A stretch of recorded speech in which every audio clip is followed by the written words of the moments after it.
누가 손바닥으로 바닷물을 헤아렸으며 뼘으로 하늘을 지었으며 땅에 티끌을 대에 담아 보았으며 접시 저울로 산들을 막대 저울로 언덕들을 달아 보았으랴. 누가 여호와의 영을 지도하였으며 그의 모사가 되어 그를 가르쳤으며라.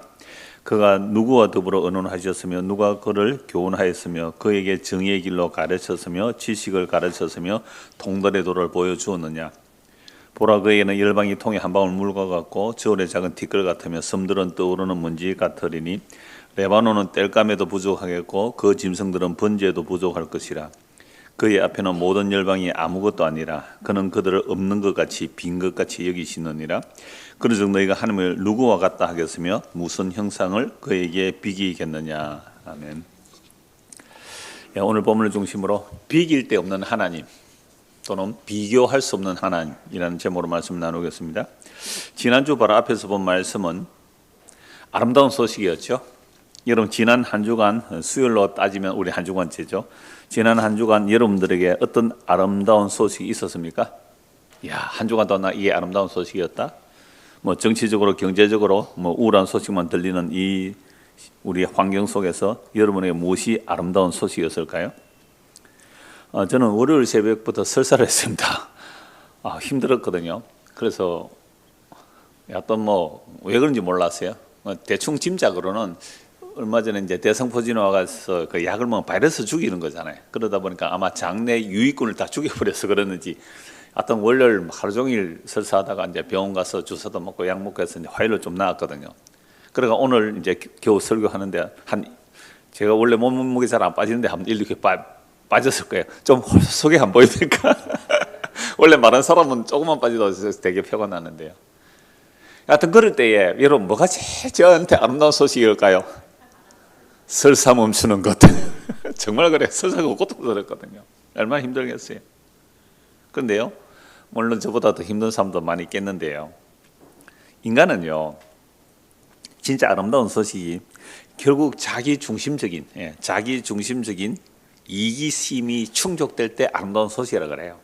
그죠? 몸 아플 때는 몸 낫는 것, 가난할 때는 돈 버는 것, 내 소원이 이루어지는 것, 전부 이게 자기 이기적인 욕망의 충족을 아름다운 소식으로 여긴단 말이죠. 그런데 성경에서 아름다운 소식이라는 것은요, 십자가거든요. 그 저주받아 죽은 예수 그리스도가 어떻게 복된 소식, 아름다운 소식에 들리겠습니까? 그래서 이건 정말 기적이에요. 오늘 말씀도 겉으로만 보면요, 방금 찬송한 내용 있잖아요. 독수리같이 주 앙모하는 자, 이건요 정말 비전, 꿈. 그래서 주님을 앙모하면 우리가 독수리처럼 날개짓하면 올라갑니다. 그래서 교회 프로그램도 독수리 그런 거 있대요. 두 날개로 비상하는 교회, 두 날개, 그죠? 두 날개. 대예배라는 큰 날개, 작은 날개라는 가정 그룹 예배 그런 게 해서 두 날개로 비상하자 이렇게 돼 있잖아요. 그럴 때 우리가 주를 앙모하면 번창하고 번성하고 크고 강하게 올라간다. 전부 이런 내용이거든요. 이 찬송도 어떻게 막 힘을 주는 거 아닙니까? 그런데 성경이 과연 그럴까? 우리가 여호와를 앙모하여 독수리처럼 날개처럼 올라간다는 이 내용이 뭘까를 이제 구약만 보면 안 돼요. 문자적으로 보면 안 되고 성경 전체를 통하여 신약까지 연결해 보면 여호와 하나님이 어떤 분인지, 정말 비길 데 없는 하나님이 어떤 하나님인지 드러나게 되며, 그 비길 데 없는 하나님을 우상으로 바꾸지 말라. 우상으로 바꾸다가 예루살렘 망했거든요. 우상으로 바꾸지 말라 라고 하면서 결국 비길 데 없는 하나님이 어떤 하나님으로 드러나는지 성경 전체를 통해서 봐야 되거든요. 그래서 쭉 한번 훑어보겠습니다. 본문 15절을 먼저 보죠. 자, 보라, 그에게는 열방이 15절을 제가 말했는데 원래는 18절을 보려고 한 건데요. 18절을 먼저 볼게요. 그런즉 너희가 하나님을 누구와 같다 하겠으며 무슨 형상을 그에게 비기겠느냐. 너희가 하나님을 누구와 같다 하겠으며 무슨 형상을 그에게 비기겠느냐라고 말하죠. 무슨 형상으로 하나님을 비기겠느냐. 하나님은 어떤 것과 비교할 수 있느냐, 이 질문이죠. 하나님을 도대체 무엇과 비교할 수 있느냐. 그 신학적인 용어 중에 존재의 유비라는 단어가 있습니다. 존재의 유비. 토마스 아퀴나스라는 사람이 그런 걸 했다 그러는데요. 유한한 피조물이 영원한 하나님을 어떻게 알 수 있을까요? 유한한 이 피조물이 무한한 그 하나님을 어떻게 알 수 있을까요? 그래서 존재를 서로 비유해보자. 유비, 존재, 같은 종류가 뭐가 있을까? 같은 종류 뭐가 있을까? 그래서 하등 생물로부터 고등 생물에 이르기까지 우리가 비교를 해보잖아요. 여러분들 침팬지하고 사람하고 얼마나 흡사한지 아세요? 뭐 97%가 흡사돼요. 뭐 별 차이가 안 난대요. 그러니까 어떤 피조물에서 뭔가 같은 비슷한 성향들을 쭉 찾아 올라가면 그 하나님도 아마 어떤 비유할 수 있는 것이 아니겠느냐라고 찾아보는 거죠. 그래서 이건 이제 신학적 용어로 존재 유비가 있다 이렇게 말하는데요. 저는 존재 유비가 없다라고 봅니다. 왜냐하면 성경에 나타나는 진짜 하나님을 우리 인간이 뭔가 비유해서 비교로 설명할 수 있는 내용은 없는 거예요. 그래서 부정신학이라는 단어도 있는데요. 하나님의 무엇이 아니다라고 설명할 수밖에 없는 거죠. 하나님은 우상이 아니다. 하나님 이런 분이 아니다. 하나님 이렇지 않다라고 말할 수밖에 없다. 그걸 이제 부정신학이라고도 해요. 그러니까 우리가 뭔가 존재를 비유해서 이렇게 처적하에 올라가면 결국 뭐가 되느냐 하면요. 존재를 비유해서 올라가면 뭐가 되냐면 우상을 만들 수밖에 없다는 거예요. 우리가 스스로 무엇을 생각하고 만들어내는 형상이나 사상이 모두가 사실은 우상이 되거든요. 이런 국가라는 것 자체가 우상인 줄 아시잖아요. 성경에서는 국가를 우상이라 그래요. 국가만 우상이라 안 그러고요. 종교도 우상이라 그래요. 그래서 요한계시록 보면 바다에서 올라온 짐승, 국가를 말하거든요.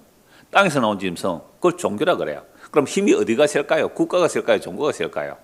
국가가 세요. 종교를 확 무너뜨려 버릴 수 있잖아요. 국가의 권력이. 그러니까 이제 이 종교라는 것은 국가의 권력에 아부할 때가 많죠. 그래서 이 두 짐승의 싸움이거든요. 그래서 사람이 생각한 그 국가관이나 종교관이 결국 무슨 일을 했습니까? 국가관이 투철하고 종교관이 투철할수록 상대방을 뭐해요? 죽여요. 어떤 종교가 종교전쟁이 일어나 보세요. 유럽에서 이미 종교개혁 시기에 종교전쟁 30년 정도 종교전쟁이 일어나요. 구교와 신교가 서로 죽이려고 하는 거죠. 서로 정말 총칼 들고 싸웠다가 30년을 싸웠어요. 30년을. 어마어마한 피 흘림을 싸웠어요. 그게 과연 종교적 진리만 가지고 싸웠을까요? 아니요. 그 당시에 뭐 부르봉간이 뭐 무슨 왕관이 하는 그 합스부르크간이 뭐라 왕가들이 있었단 말이에요. 그 왕가들이 어느 쪽에 서는 것이 내 왕권을 강화시킬까 해서 가톨릭에 쓸까? 개신교에 쓸까? 가톨릭 있는 사람이 개신교에 썼다가 개신교에 있는 사람이 가톨릭에 썼다 그래요. 뭘 따라? 자기의 이권을 따라. 그러니까 종교전쟁이라는 겉으로 진리의 싸움을 싸우지만 결국 무엇을 위한 싸움이다? 자기 욕망을 채우기 위한 싸움이잖아요. 이게 종교관, 자기 종교관 또는 자기 국권에 투철한 이 종교와 국가의 권력이 힘을 합해서 무슨 짓을 했습니까? 진짜 하나님을 살해해버렸죠. 진짜 하나님을 죽여버렸단 말이에요. 그러니까 국가관이 투철할수록 종교관이 투철할수록 진짜 하나님을 살해했다는 땅이에요. 이 땅. 그래서 성경이 증언하는 참 하나님은요. 참 하나님은 어떻게 그러면 우리가 알 수 있을까요? 그래서 기록된 성경이라는 하나님의 계시를 통해 알 수 있는데 문제는 이 성경을 본다는 사람들이 다 다르잖아요. 이 성경을 하나님의 말씀을 믿는다는 사람들끼리 서로 싸우고 있잖아요. 그래서 예수님께서는 아들과 아들의 소원대로 계시를 받은 자 외에는 하나님을 아는 자가 없다라고 그랬잖아요. 그래서 바울 사도는 지혜와 계시의 영을 주셔야 된다라고 말씀하고 있거든요.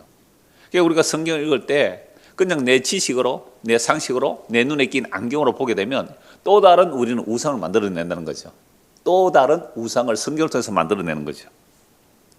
자, 그래서 오늘 보면 12절에서 14절을 다시 보겠습니다. 누가 손바닥으로 바닷물을 헤아렸으며 뼘으로 하늘을 재었으며 땅의 티끌을 뒤에 달아보았으며 접시 저울로 산들을 막대 저울로 언덕들을 달아보았으랴.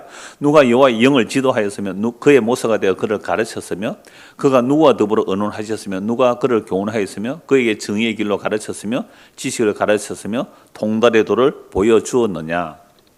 그러니까 하나님을 우리가 이래라 저래라 할 수 있느냐 이 말입니다. 하나님을 우리가 이래라 저래라 할 수 있습니까? 없다는 거예요. 욥이 자기가 억울하고 되게 하나님께 따지잖아요. 욥이 되게 억울하도 따져요. 하나님 이럴 수 있습니까? 내가 뭘 그래 잘못했습니까? 그리고 욥의 친구들이 와서 돌아가면서 막 공격을 하잖아요. 그러니까 나는 너희가 말한 그런 죄 지은 적 없다. 하나님이 나타나셔서 말씀 좀 해주시면 좋겠다. 억울하다. 막 차라리 태어나지 않으면 좋겠다 그렇게 원망을 했단 말이에요, 욥이. 근데 하나님께서 드디어 등장하시죠. 욥, 너는 사내 대장부처럼 허리를 묶고 내가 너에게 질문하는 질문에 답해봐라. 천지를 창조할 때 너 어디에 있었니? 할 말이 없어요. 저 까마귀 새끼가 배고파서 까까 그럴 때 그 까마귀 새끼에게 밥을 먹을 것을 주는 자가 누구냐? 한 번도 생각해 본 적이 없죠. 우리가 지구 반대쪽에 일어나는 지금도 폭력에 휩싸여서 굶주려 죽어가는, 억울하게 죽어가는 사람들 한 번으로 생각해 본 적이 있습니까? 없어요, 우리는. 그러니까 욥이 아무리 자기가 어렵다 해도 결국 상대적인 의가 될 수밖에 없죠. 그래서 38장부터 39까지 계속 하나님의 질문 앞에 욥은 뭐라고 말합니까? 내가 아무것도 모르고 시부리습니다. 경상도 말로. 내가 아무것도 모르고 함부로 내 입을 놀렸습니다. 내가 입을 닫고 제 가운데 티끌 가운데 회개합니다. 그러니까 하나님을 안 닫고 서로 막 싸우거든요. 욥의 세 친구들은 하나님이 그런 분이 아니야. 네가 죄를 지었으니 그런 벌을 받지 하고 공격하잖아요. 욥은 하나님 그런 하나님 아니야 라고 말을 해요. 그 싸움의 끝 부분에서는 욥이 회개하는 거죠. 물론 욥의 친구들은 욥이 기도를 해줘야 용서받는 자들로 등장하지요. 우리가 하나님을 안다고 아무리 고함을 질러도요, 욕만큼 하나님을 알았을까요, 우리가? 그러니까 하나님께서 어떤 누구와 의논을 했으며 우리가 하나님께 이렇게 저렇게 하라고 말할 수 있는 사람이 있다는 거예요, 없다는 거예요? 없다는 거예요. 그런데 왜 하나님이 세계 경영을 이 모양으로 합니까? 라고 따지는 자들이 누구라고요? 타락한 우리 인간들이에요. 하나님 세상 이 따위로 운행하실 겁니까? 라고 말하는 것, 노골적으로 그렇게 말 안 하지만 얼마나 우리는 그러고 삽니까? 근데 요즘 과학이 발달하니까요, 지구 무게를 달아본대요. 지구 무게를 달아본대요. 지구 무게 얼마인지 아세요? 무슨 숫자에 곱하기 10에 20 10몇 성인가 그렇게 기록으로 나간대. 그러면요, 우주는요, 우주가 무엇으로 구성되어 있는가? 우주과학자들, 물리학자들, 우주가 무엇으로 구성되어 있는가? 96%를 모른대요. 96%를 모른다고요. 그럼 우주가 무엇으로 구성되어 있는지 96% 모른다는 것은 하나도 모른다는 거예요. 그런데도 인간들은 창조주 하나님을 아예 무시하고 살아가는 게 오늘 이 시대에 과학자든 종교인이든 국가적인 사람들이든 다 그렇게 살아가는 거죠. 아무것도 모르면서 아는 체 하고 살아가는. 저도 마찬가지죠. 아무것도 모르면서 아는 체 하는 경우가 얼마나 많을까요? 15절 보십시오. 15절에서 18절입니다. 보라, 그에게는 열방이 통에 한 방울 물과 같고 저울의 작은 티끌 같으며 섬들은 떠오르는 먼지 같으리니 레바논은 땔감에도 부족하겠고 그 짐승들은 번제도 부족할 것이라. 그의 앞에는 모든 열방이 아무것도 아니라 그는 그들을 없는 것 같이 빈 것 같이 여기시느니라. 그런즉 너희가 하나님을 누구와 같아 하겠으며 무슨 형상을 그에게 비기겠느냐. 여러분, 하나님 앞에 모든 열방이 통에 한 방울 물 같대요. 이 지구상에 있는 80억의 인구가 하나님 앞에는 먼지 같대요, 먼지. 수혜칠 가치도 없는 거. 심지어 그 레바논 거대한 산, 레바논의 그 큰 산에 나무들이 땔감에도 부족하다. 하나님께 번제로 드리려면 땔감에도 부족하고 그 짐승들은 번제도 부족하다라고 말해요. 부산에 화목교회가 있거든요. 그 화목교회는 화목한 교회가 아니고 불화자의 나무 목자예요. 화목교회. 왜 그래요? 땔감에도 부족한 교회라고 그러는데요. 하나님 앞에 땔감이라도 되면 좋겠는데 우리는 땔감도 안 되는 교회다. 그래서 화목교회래요. 화목교회. 화목교회가 화목교회래요. 화목교회 나가시면 오늘 수요일 안 오신대요. 그러니까 땔감에도 부족한데, 땔감에도 부족한 교회라고 그렇게 이름을 지었는데요. 그런데 이런 하나님을 우리가 어떻게 무슨 형상에 비기고 하나님을 섬길 수 있느냐 말이에요. 여러분, 이스라엘 백성들이 출애굽하고 시내산 앞에 하나님의 영광 앞에서 언약을 체결하죠. 정말 출애굽이라는 그 어마어마한 경험을 하지 않습니까? 홍해 바다를 건너요. 구름기도 불기에 인도를 받아요. 만나를 먹어요. 그 어마어마한 하나님을 경험하면서도 시내산 앞에서 하나님과 언약을 체결하죠. 그런데 모세가 그 언약의 돌판을 받기 위해서 40일 동안 가 있는 동안 밑에서는 뭐 하고 있어요? 금송아지 만들었잖아요. 금송아지. 그러니까 십계명에서 제일 먼저 나오는 게 뭐예요? 너는 나 외에 다른 신을 두지 말라. 이게 뭐예요? 어떤 형상도 만들지 말라 그랬거든요. 그러니까 하나님을 형상으로 만들지 말라. 이런 모든 종교는 형상물이 있어요. 그걸 이미지라 그러잖아요. 이미지. 어떤 이미지를 두어야 믿기 좋잖아요. 불교의 이미지는 뭐예요? 불상이잖아요. 그거 깨뜨려야 되거든요. 진짜 불교는 그거 깨뜨려버려야 돼요. 근데 그걸 왜 둬요? 믿음 없는 중생들이 이것 보고 믿으라고. 그러면 성당에서는 예수 상 만들거든요. 마리아 상 만든다고요. 십자가 형상 만들어 붙여요. 부적처럼 만들어요. 그거 깨뜨려야 되거든요. 안 깨뜨리잖아요. 왜요? 그걸 보고 믿음 없는 사람 믿으라고.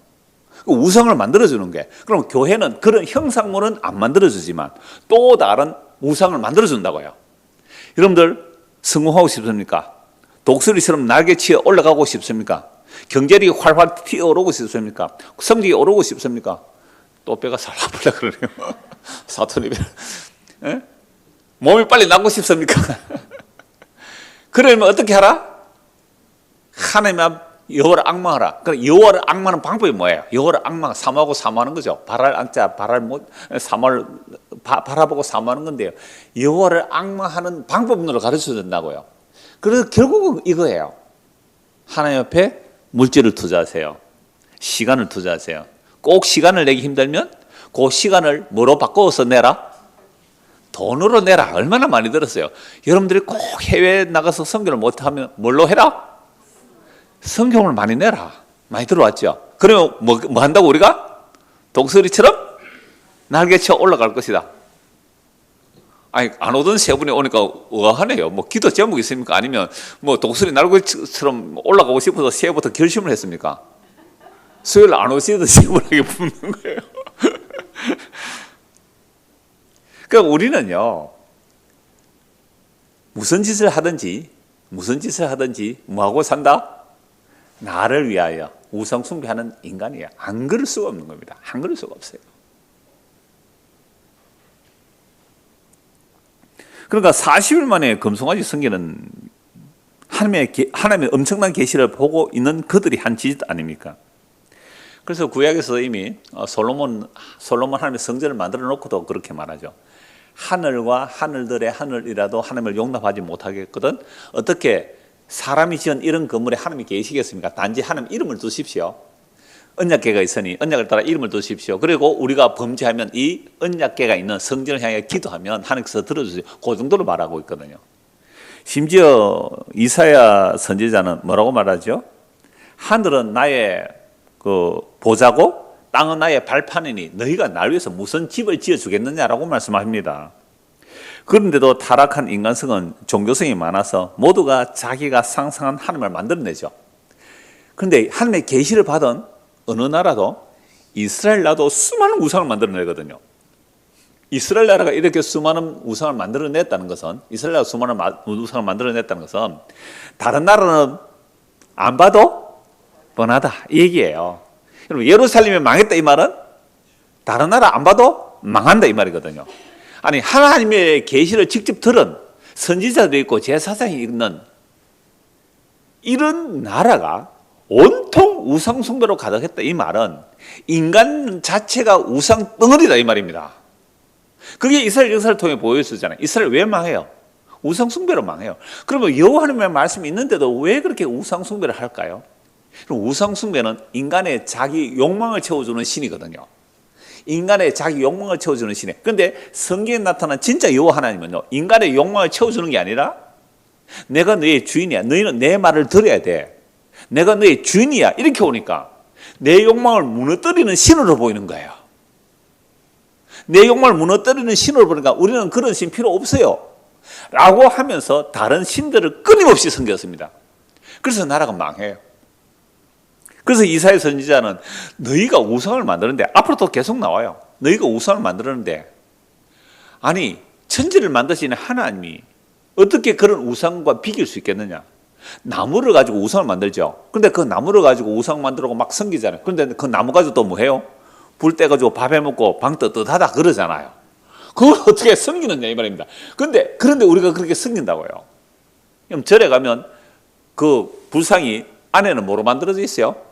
옛날에는 주로 나무로 만들어 밖에는 뭐예요? 금박을 칠해놓거든요. 근데 그 불상이 나중에 나무가 터지가 깨지면 어떻게 해요? 도끼로 퍽퍽 쪼개가 불 뗀다고요. 근데 그 앞에 가서 뭐예요? 108배를 한대요. 108배를. 108배 막 했어요. 그러니까 그렇게 어리석은 거예요. 하나님의 계시의 말씀 받은 이스라엘 백성이 그렇게 어리석고 우상숭배를 했다는 것은 우리는 볼 것도 없다입니다. 볼 것도. 우리가 먹고 마시고 사고 팔고 시집가고 장가는 모든 일들은요, 주님 위해서 하는 거 아니에요. 전부 다 나를 위해서 한다. 나를 위해서. 이게 우상숭배잖아요. 근데 요 하나님은 너를 위해서 사는 것이 너의 삶의 목적이 아니라 너희들은 나를 위해서 살아야 그것이 너의 행복이야 라고 말하는데 아니요. 나는 그게 행복이라고 안 느껴져요. 우리 아이들에게 딱 말해보세요. 부모 말 잘 들어라. 그러면 그게 너의 행복이야. 웃기고 있네. 나 부모 말 안 들을 거예요. 내 뜻대로 하는 게 행복이에요. 엄마 아빠는 내 뜻대로 이루어져야 내가 행복해요. 전부 다 이렇게 요구하고 있잖아요. 물론 안 그런 아이가 가끔이죠. 머리가 더 교묘해서 그렇습니다. 그렇게 하면 보상이 더 크거든요. 인간은 별 수 없고 어쩔 수 없는 우상 덩어리, 우리 자체가 우상 덩어리라고. 19절 보시죠. 19절에서 20절입니다. 우상은 장인이 부어 만들었고 장색의 금으로 입혔고 또 은사슬을 만든 것이니라. 궁핍한 자는 그 죄를 들을 때에 썩지 아니하는 나무를 택하고 지혜로운 장인을 구하여 우상을 만들어 흔들리지 아니하도록 세우느니라. 보세요. 나무를 가지고 우상 만들고 흔들리지 않도록 세워놓고 거기다가 뭐 한다고요? 복을 빌고 있더라 이 말입니다. 이게 이스라엘이 이랬다면 이스라엘 우리나라는 말할 것도 없죠. 그래서 우리나라에 처음에 기독교가 들어올 때 어떻게 전도했을까요? 우리도 범사에 종교성이 많았어요. 원래. 그래서 어디다 빌어요? 나무도 빌고 돌에도 빌고 정월 대보름 되면 보름 달에도 빌잖아요. 부엌에 가면 부엌에 신이 있고 그죠? 화장실에도 아마 신이 있을 거예요. 그러니까 부엌에는 조왕신이 있잖아요. 그러니까 온갖 신들이 있어서 빌고 있었단 말이에요. 그때 전도할 때 어떻게 전도하면 효과적일까요? 자, 나무와 돌과 뭐 해와 달에 비는 것보다 그런 것을 창조하신 하나님께 비는 게 더 효과적이지 않겠어요? 가만히 생각해 보니까 그게 일리가 있잖아요. 그래서 어디로 갔어요, 사람들이? 교회로 왔어요. 그래서 뭘 빌었을까요? 나무와 돌과 해와 달에 빌드는 그 내용을 그대로 교회 와서 하나님 이름으로 부르면서 비나이다 비나이다. 그러니까 비나이다 비나이다 천지신명님이여 하는 말을 어떻게 해요? 비나이다 비나이다 하나님 아버지여 천지를 창조하신 전능하신 하나님이여 내 소원 들어주이소. 그러면 옛날에 빌 때 그냥 빌어요? 아니면 정성을 바쳐요? 그렇죠. 정성을 바쳐요. 그 정성 바치는 걸 교회에서 뭐로 바꿔요? 헌금으로 바꾸잖아요. 뭐가 달라요? 교회 와서 비는 거하고 나무와 달에 비는 거 뭐가 달라요? 그러니까 우리 우상숭배는 우리의 본성이에요. 그런데 그걸 종교 전문가들이 방법론적으로 알려주잖아요. 여러분 하나님을 잘 섬기면 이렇게 성공합니다. 독수리 날개처럼 올라갑니다. 우상숭배를 부추기고 있는 거예요. 21절에서 23절 보십시오.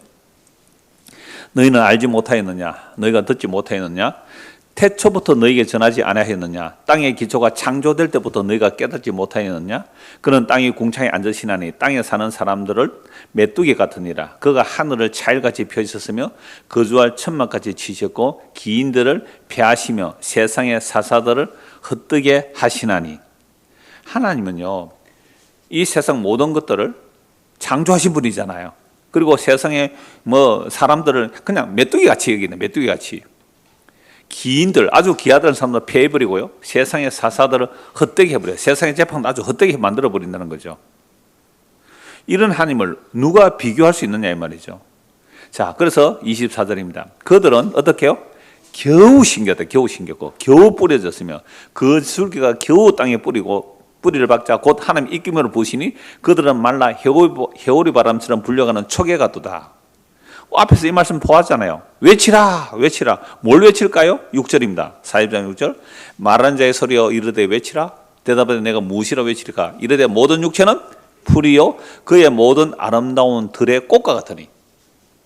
풀은 말고 시덤은 여호와의 기운이 그 위에 불미라. 이 백성 실로 풀이로다. 풀은 말고 꽃은 시드나 우리 하는 말씀은 영원히 쓰리라. 우리 인생이 겨우 신겼고요. 하나님 이김 한번 물어보면 확 말라버려요. 하루아침에 사라진다 이 말입니다. 요즘 양자물리학 첨단과학자는 쪼개고 쪼개거든요. 약간 원자를 쪼개는데 원자 안에 또 쪼개 들어가요. 그래서 온갖 이론을 다 말하는데요. 눈에 보이지도 않는 것을 쪼개 나오거든요. 눈에 보이지도 않는 것을 쪼개요. 그런데 설명할 수 없는 게 그렇게 원자들이 어떻게 합해가지고 눈을 만들어낼 수 있죠? 안 그래요? 그 원자 하나하나가 어떻게 모여서 세포 하나하나 모여 어떻게 눈을 만들어내죠? 그리고 우리는 밥과 반찬을 먹잖아요. 밥과 반찬을 먹는데 어떻게 코가 나오죠? 어떻게 귀가 만들어지죠? 어떻게 이빨이 나오죠? 설명할 수 있나요 이거? 몰라요. 어떻게 알아요 그걸? 왜 밟으면 갑자기 설사가 나와요? 왜 그런지 몰라요 우리는. 세균이 이렇고 저렇게 해도 그거 정확하게 알지 못해요. 그러니까 진짜 제대로 하는 과학자는 모른다고 말하는 거죠. 그 성경도 사실은 그래요. 우리가 뭘 알까요? 태산에 제가 신학교 다닐 때 어떤 그 설교학 교수님이 그랬어요. 자기가 40년 동안 20대에 복음을 듣고 그 다음에 60대인가 40년 동안요. 하루에 4시간을 성경을 정독했대요. 하루에 4시간을 성경 정독. 그럼 하루에 4시간 성경 정독을 40년을 했어요. 성경을 그래서 그분 별명이 뇌리 성경. 전에 한 말씀드린 뇌리 성경. 머리에 성경이 다 들어있어요. 어느 구절 다 읽잖아요. 몇 장 몇 절까지는 안 나와도 몇 장까지는 나와버려요. 몇 장까지는. 저는 가끔씩 하나 맞춰요. 풀을 갖고 인생 풀을 갖고 그 이사야 42장 나오네. 요즘도 알아요. 근데 그분은 어느 구절 돼도 그냥 요한계시록 다 외울 정도로 시편 다 외울 정도였어요. 그분이 하는 말이 딱 그거였어요. 이제 성경이 태산이라면 내가 손톱으로 약간 끓는 맛이 납니다. 손톱으로 약간 끓는 맛이 납니다. 그래서 성경을 그분 설교하기나 책 이렇게 듣고 있는데요. 그거 보면 잘못 인용해서 잘못 예화를 드는 성경 구절을 쫙 설교 예를 들어놨거든요. 성경을 잘못 봤다 그거죠. 자, 그런데도 제가 볼 때는 물론 또 제 소견입니다만 그렇게 복음적이지 않았다는 사실이죠. 희한해요. 신구약을 다 거의 외울 정도가 되어도 그렇게 복음적이지 않았다는 것. 그래서 자문에 보면 백성이 많은 것이 왕의 영광이라고 그랬잖아요. 그걸 가지고 어떻게 적용하는지 아세요? 교인이 많은 것이 목사의 영광이지 않겠느냐. 이래 나오니까 저분이 복음을 하시는 분일까? 그럼 예수님은요? 12명 제자도 다 도망가 버렸는데? 그러니까 우리가 성경을 통하여 내가 원하는 우상이 아닌 정말 저주받아 죽은 예수가 비길 데 없는 하나님의 참 형상임을 알고 믿는다는 것. 이거요, 기적 중에 기적입니다. 기적 중에 기적이에요. 그 말씀을 조금 나중에 연결해 보겠습니다. 25절입니다. 거룩하신 이가 이르시되 그런즉 너희가 나를 누구에게 비교하며 나를 그와 동등하게 하겠느냐 하시나. 그러니까 아까 18절 말씀처럼 우리는 끊임없이 하나님을 뭐 한다고요? 뭔가 비기잖아요. 비교하잖아요. 부처님이 좋겠니? 하나님이 좋겠니? 그렇죠? 이렇게 끊임없이 우리는 뭔가 비교하려고 그러죠. 너희가 감히 하나님을 누구에 비교하겠냐?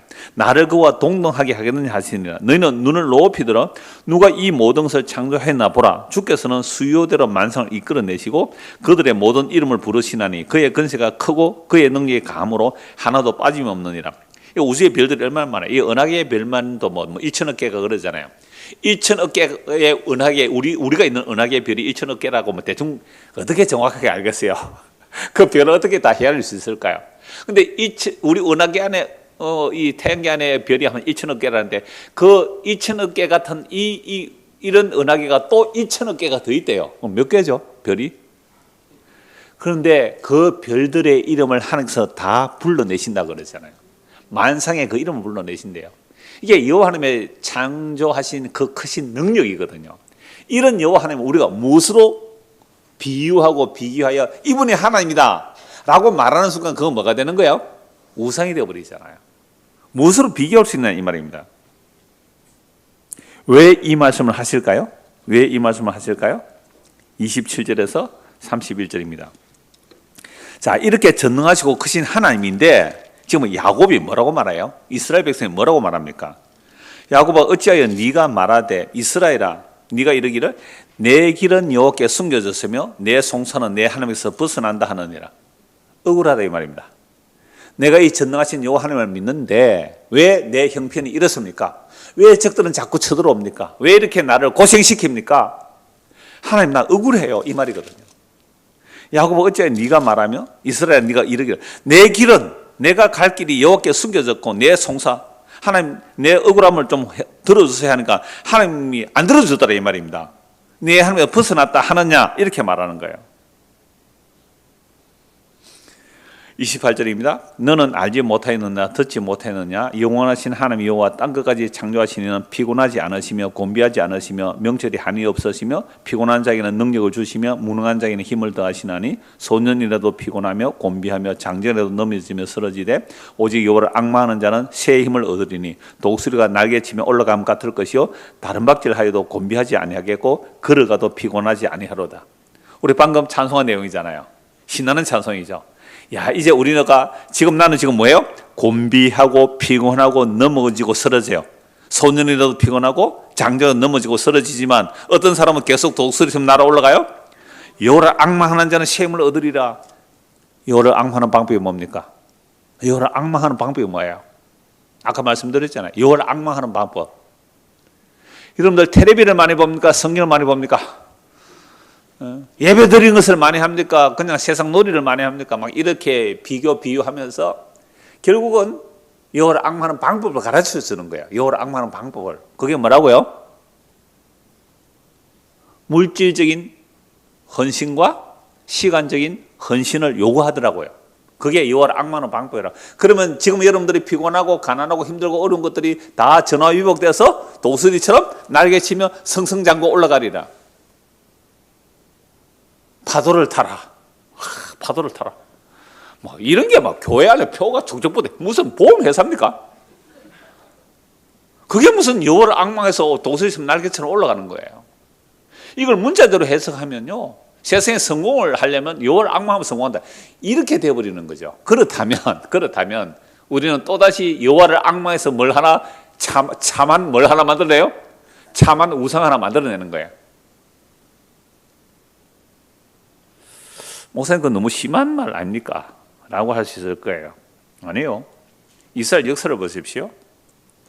끊임없이 우상숭배했습니다. 끊임없이 우상숭배. 그러면서 하는 말이 인생이 힘들고 고단하니까 하나님 왜 날 안 돌봐주십니까? 왜 안 돌봐주십니까? 라고 하니까 대답이 뭐라고요? 야 내가 누군지 모르니? 영원하신 하나님 땅끝까지 창조하신 하나님은 피곤하지 않는 분이고 명철에 한이 없다. 피곤한 자에 능력을 주고 무능한 자에게 힘을 더하신다. 소년에도 피곤하고 곤비하고 장정이라도 넘어지되 오직 여호와를 앙망하는 자는 독수리같이. 얼마나 찬송인지 이거 아세요? 독수리같이. 보험성가에도 이런 거 있어요. 그죠? 독수리같이 날개치며 올라갈 것이고 다른 박지라도 곤비하지 않고 걸어가도 피곤치 않대요. 얼마나 이거 열심히 찬송했습니까? 왜 이 말씀을 듣는 거예요? 다시 27절 제가 세 번역으로 한번 읽어드릴게요. 야곱아 네가 어찌하여 불평하며 이스라엘아 네가 어찌하여 불만을 토로하느냐. 어찌하여 주께서는 나의 사정을 모르시고 하나님께서는 나의 정당한 권리를 지켜주시지 않는다고 하느냐. 그러니까 하나님께 뭐 하는 거예요? 내가 하나님 이렇게 열심히 섬기는데 왜 하나님이 날 도와주지 않느냐 이 말이죠. 근데 이스라엘 백성들이 하나님을 섬기는 모습이 진짜 하나님을 섬기는 거예요? 우상을 숭배하는 거예요? 예, 우상을 숭배하니까요. 그럼 우상을 숭배하니까 망하고 힘드니까 너희들 우상을 버리고 나를 바라봐라고 하는 거예요. 나를 바라봐. 근데 이스라엘 백성들이 우상을 버리고 하나님을 바라보는 일들이 물론 종교개혁이 일어날 때 가끔 일어나요. 뭐 요시야 왕 때라든지 히스기야 때라든지 가끔 일어나요. 그런데요. 그거 돌았으면 어떻게 해요? 또다시 우상 숭배해요. 또다시 우상 숭배한다고요. 심지어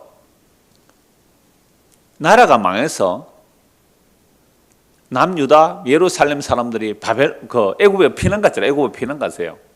애굽 피난 가서도 뭐해요? 우상 숭배하거든요. 그래서 예레미야가 그러지 말라고 하니까 예레미야 하는 말이 뭐예요? 우리가 옛날에 우상 숭배할 때는 잘 먹고 잘 살았다. 그런데 우상 숭배 버리고 요시야 때 종교를 해서 하나님을 섬겼더니 오히려 우리는 나라 망하고 고생하게 됐다. 그러니까 우리는 뭐 하겠다? 우상 숭배하겠다. 이게 이스라엘 백성들의 모습이에요. 그러니까 우리 안에는 이스라엘 백성들보다 더한 우상이 가득 자리 잡고 있으니까 하나님의 말씀을 이곳저곳 이끌어와서 여러분 이렇게 하면 여러분들의 인생이 풀립니다. 이렇게 하면 인생이 성공합니다. 이게 문제 해결됩니다. 이게 축복받는 비결입니다. 이렇게 되면 여러분들의 모든 삶이 독수리처럼 비상에 날개같이 올라갑니다. 보세요. 하나님 말씀하셨잖아요. 주를 앙모하는 자는 피곤하지 않고 능력을 받아서 올라갈 거 피곤하지 않을 겁니다. 라고 하면 문제는 사람들은 그렇게 말할 때 진짜 이를 앙모하는 게 뭐냐고 묻는 게 아니라 그렇게 앙모는 방법 너만 가르쳐 주세요.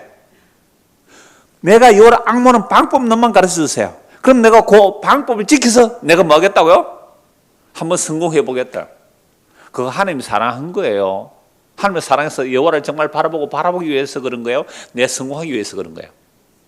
내 성공하려고. 이게 뭐라고요? 이게 우상숭배예요.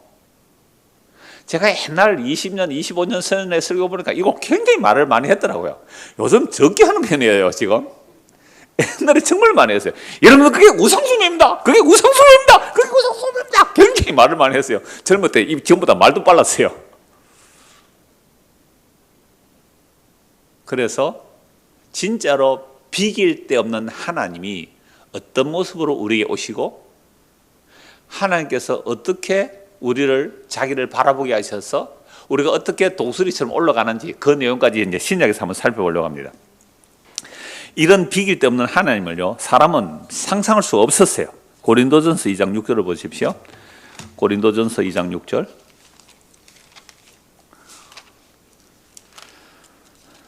고린도전서 2장 6절.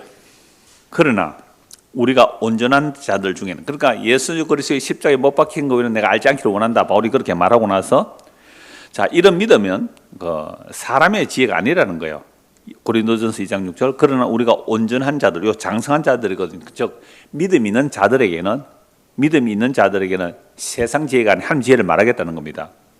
자, 이는 이 세상 지혜가 아니라 이 십자가의 도라는 이 복음의 지혜예요. 십자가의 도의 지혜입니다. 이 세상 지혜가 아니요, 또 이 세상에 없어질 통치자들의 지혜도 아니다. 그럼 이 세상의 통치자들의 지혜가 대단하거든요. 여러분, 정치하는 사람들 지혜가 대단해요. 여러분, 미국이 저렇게 큰 나라가 되는 것은요, 그 정치하는 사람들의 뒤에 그 싱크탱크가 있거든요. 싱크탱크가 있어요. 우리나라도 싱크탱크가 있거든요. 그러니까 뭐 여의도 연구소 뭐 이런 거 있잖아요.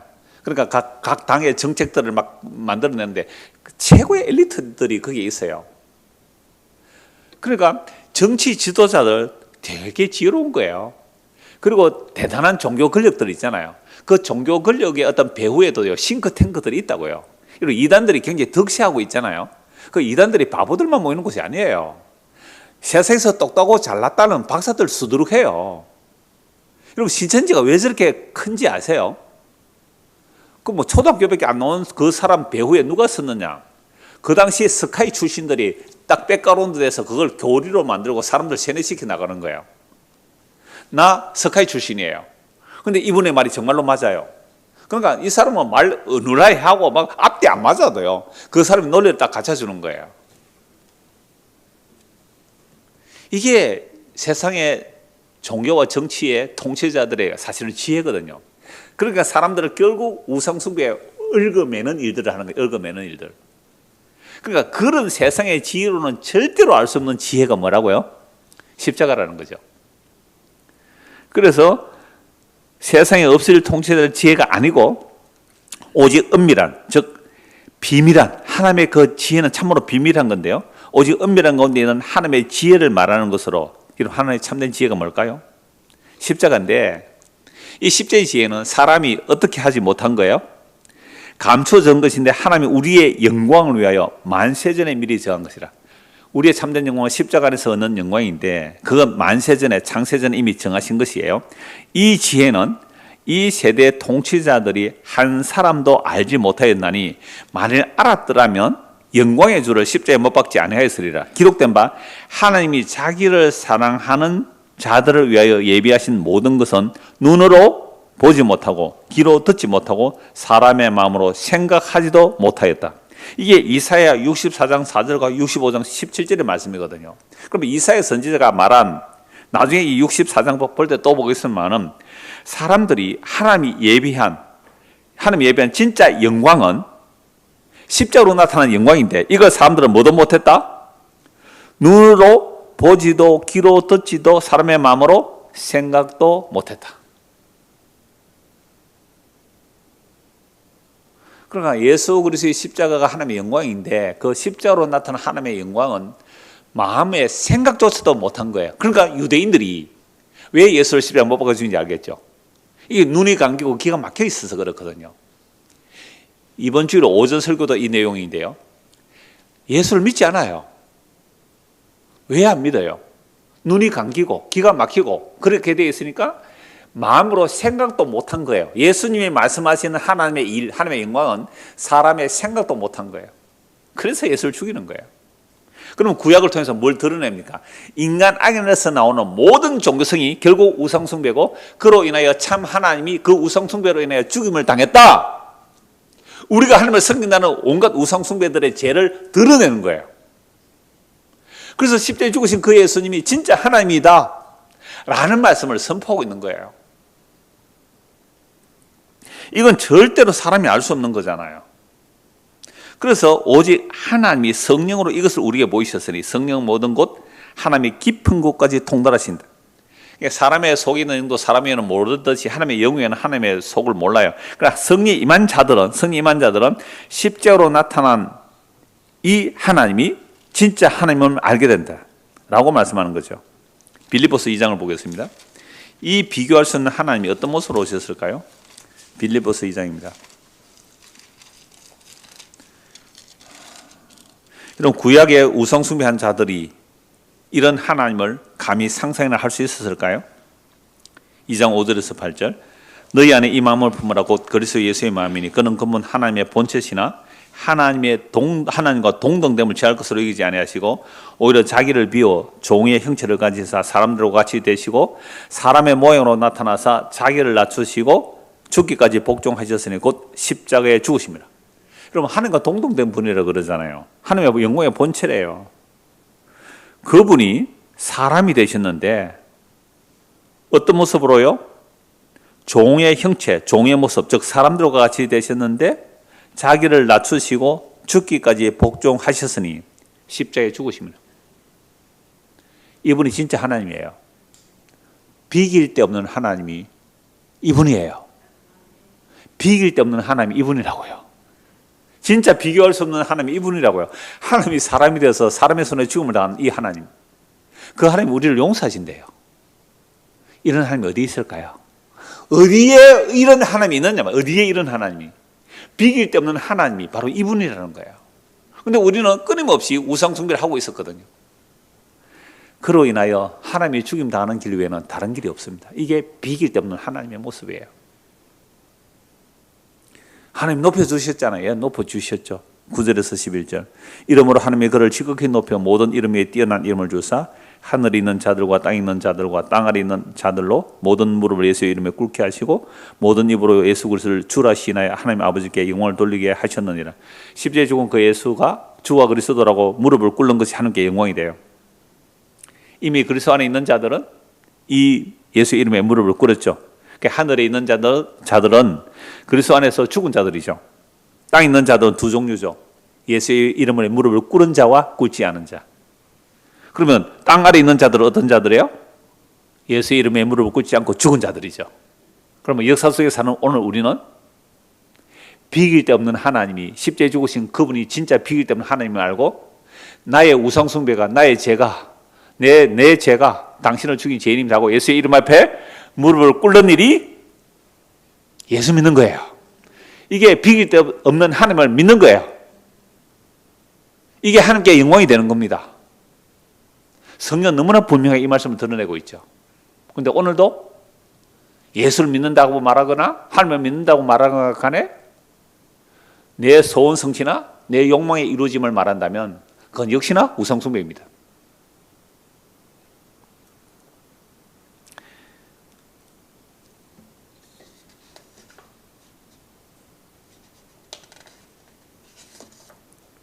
두 권만 말씀 보고 마무리하겠습니다.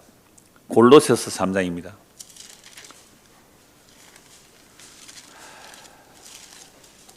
이제 독수리처럼 올라가야 되겠죠? 이걸 악마하는 자, 즉 예수를 믿는 자 올라가야 되겠죠? 어디로 올라갈까요? 골로새서 3장 1절입니다. 그러므로 너희가 그리스도와 함께 다시 살리심을 받았으면, 우리가 다시 살리심을 받는다는 것은 우리의 능력으로 불가능하죠. 예수님이 십자가에 죽으시고 부활 성천하시고 성령을 보내시는데, 예수님이 십자가에 죽으시고 부활하시고 성천하실 때 혼자 그런 게 아니라 그랬잖아요. 무시적으로 아버지께서 자기의 주신 자들 함께 죽고 함께 살리고 함께 하늘에 앉혀놨다고 에베소 2장 6절 말씀이죠. 하나님의 강력한 일하심이 예수 그리스도의 죽음과 부활과 성천인데 거기에 자기 백성을 함께 붙여놓은 거지. 이 에베소 2장 6절이잖아요. 우리 중고등 수련회 교회에 대해서 말씀하려고 할 때 제가 이 말씀을 준비했는데요. 정말 이걸 알게 되면, 이걸 알고 믿게 된다면 우리는 독수리처럼 날게 될 거예요. 세상의 영광이 아니에요. 오히려 위의 것을 찾는 이 독수리처럼 날아 올라가면 이 말씀이에요. 3장 1절. 그러므로 너희가 그리스도와 함께 다시 살리심을 받았으면 위의 것을 찾아라. 거기는 그리스도께서 하나님 우편에 앉아 계시느니라. 위의 것을 생각하고 땅의 것을 생각하지 말라. 여러분, 독수리처럼 날아간다는 것은요, 땅의 성공을 말하는 게 아니잖아요. 땅의 것을 생각하지 않는 위의 것을 찾는 모습이잖아요.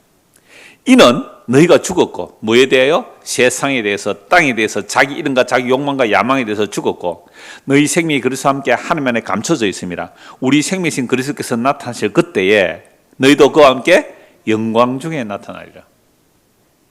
이게 믿음의 날개짓이에요. 믿음의 날개짓. 그러므로 땅에 있는 지체를 죽이라. 곧 엄난과 부정과 사욕과 악한 정욕과 탐심이니 탐심은 우상숭배라. 이것들로 인하여 하나님의 진노가 임하니라. 그러니까 지금 우리가 독수리처럼 여호와를 앙망하여 독수리로 막 날아갑니다. 지금 독수리처럼 하늘로 날아가는 것은, 그죠? 하늘로 날아가는 것은 세상의 성공을 말하는 게 아니죠. 여호와를 앙망하는 자 날아가면 바로 이 말씀이에요.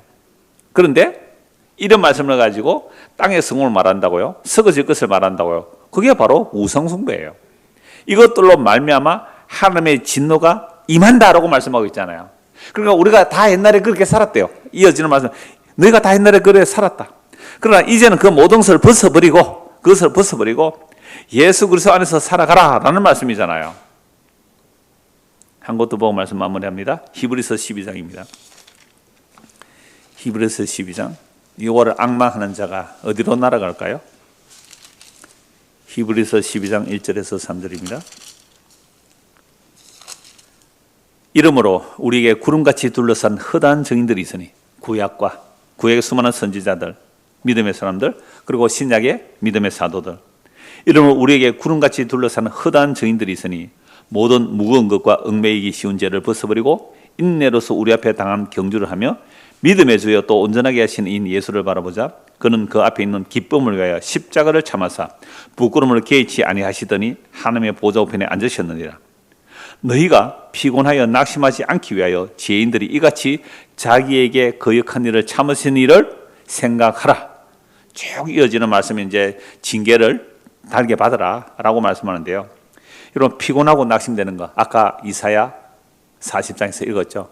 젊은이도 피곤하고 장정이라도 쓰러지되 주를 앙망하는 자는 피곤치 않고 독수리처럼 날아오르라 가려는 말씀이 뭐예요? 피곤하지 않고 낙심하지 않게 위하여 죄인들을 이같이 자기에게 거역하는 참으신 이를 생각하라. 누구예요? 너희가 예수 그리스도를 생각하라. 믿음의 창시자요, 믿음의 완성자이신 예수 그리스도를 바라보라라는 말씀이잖아요. 그분이 지금 하는 보좌 우편에 앉으셨잖아요. 십자가에 지신 그분이 보좌 우편에 앉으셨어요. 그래서 우리가 예수를 믿고 간다는 것은 이 땅에서 징계를 받는 삶이 있을 수 있어요. 채찍과 고난이 있을 수 있어요. 그러나 징계가 없으면 사생자라 그랬잖아요. 징계가 없으면 사생자예요. 그러니까 비록 우리가 징계를 받는 것 같으나, 바울이 그래, 내가 징계를 받는 것 같으나, 참으로 살고, 내가 죽는 자 같으나 참으로 살고, 내가 가난한 자 같으나 많은 사람을 부유케 하고, 내가 속이는 것 같으나 진실을 말하고, 이게 성령이 임한 사도들이 간 길이며 구약의 믿음의 사람들이 간 거예요. 이게 허다한 증인들이 있잖아요. 이 허다한 증인들이 수도 없이 성경에 증거되어 있는데 왜 세상에 썩어질 것을 받은 그 사람들의 간증을 따라가느냐 이 말이에요. 그래서 비길 데 없는 하나님은요, 인간이 상상하여 만들어내는 우상의 하나님이 아닙니다. 진짜 비길 데 없는 하나님은 그 영원하신 하나님이 사람이 되시고 십자가에서 죽으신 그 예수 그리스도가 진짜 하나님이세요. 그 예수를 우리가 이 역사 속에서 믿으려면 우리 안에 뭐가 무너져야 될까요? 우리 안에 있는 우상이. 우리 안에 있는 우상이.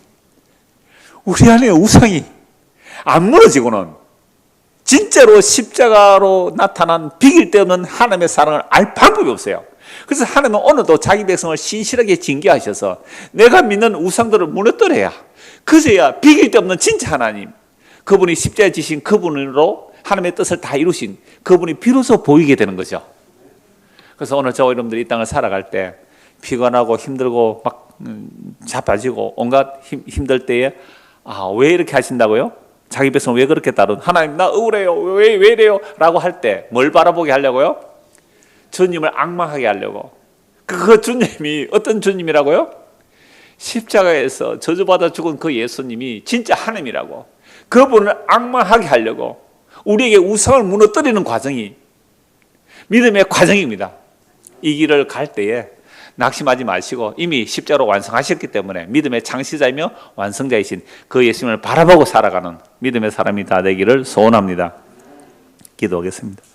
하나님 아버지, 야곱이 억울하다고 소리를 쳤습니다. 내가 하나님을 섬기는데 왜 나라가 망하고 쫓겨가고 힘들고 어렵습니까? 원망했을 때에 여호와를 앙망하라고 하겠습니다. 여호와를 바라보라고 하겠습니다. 어떻게 감히 천지창조하신 여호와 하나님을 우상에 비길 수 있느냐라고 말씀하시면서 참으로 비길 수 없는 진짜 하나님은 사람이 되시고 십자가에 죽으신 그 예수님이 진짜 하나님임을 성경이 증언합니다.